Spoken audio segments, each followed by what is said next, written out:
वो मेरी बचपन की मोहब्बत थी। हम दोनों एक ही मस्जिद में कुरान पाक पढ़ने जाते। मुझे वो बहुत अच्छी लगती। कुछ वक्त बाद उसने आना छोड़ दिया और मैंने भी मस्जिद जाना छोड़ दिया। तकरीबन 4 साल बाद मेरी उससे मुलाकात हुई। मेरी खुशी की इंतहा न रही। मैंने उसे इजहार मोहब्बत किया तो उसने भी हाँ में सर हिला दिया। उसके बाद तो मैं फूले नहीं समा रहा था। ऐसा लग रहा था जैसे सब कुछ मिल गया हो, दुनिया की हर दौलत मेरे पास हो। मैं बहुत खुश था। कुछ वक्त बाद मुझे किसी ने बताया कि उसका रिश्ता तय हो चुका है। मेरे तो पांव तले जमीन निकल गई। मैंने फौरन उससे बात की कि मैं तुम्हारे घर रिश्ता भेज रहा हूं। उसने कहा हाँ, कुछ वक्त में भेज देना। मैं जरा रिलैक्स हो गया और शदीद सर्दी में छत पर जाकर उसे बातें करने लगा। मुझे पूरी दुनिया याद न रही। अपने सब दोस्तों को वक्त देना बंद कर दिया। सबने दोस्ती खत्म कर दी।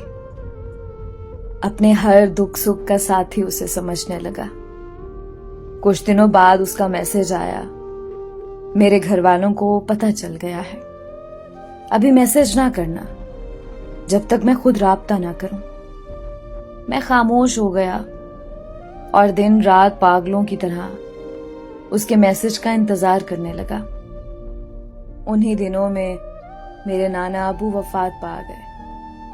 उनकी मौत का अफसोस भी मैं किसी से शेयर ना कर सका। मैंने फोन को एक साइड पर रख दिया।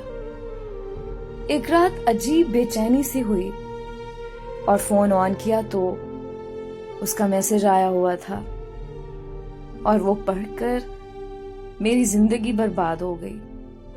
वो बोली कि मैं तुमसे प्यार नहीं करती। ये पहले इसलिए नहीं बताया कि कहीं तुम मर न जाओ।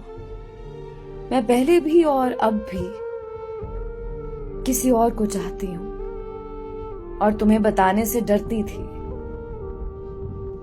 मुझे तो सकता हो गया और कुछ समझ नहीं आ रही थी।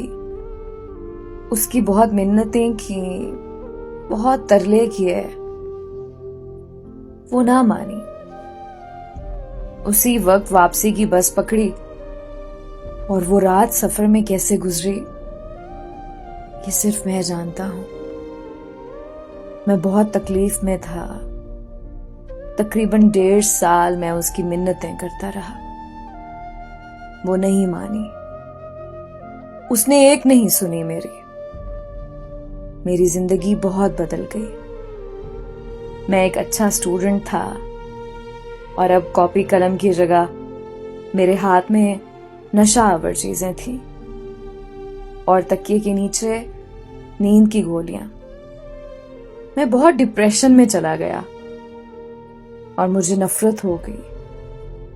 प्यार मोहब्बत से, सर्दी और बारिश की रातों से, हर लड़की से नफरत हो गई।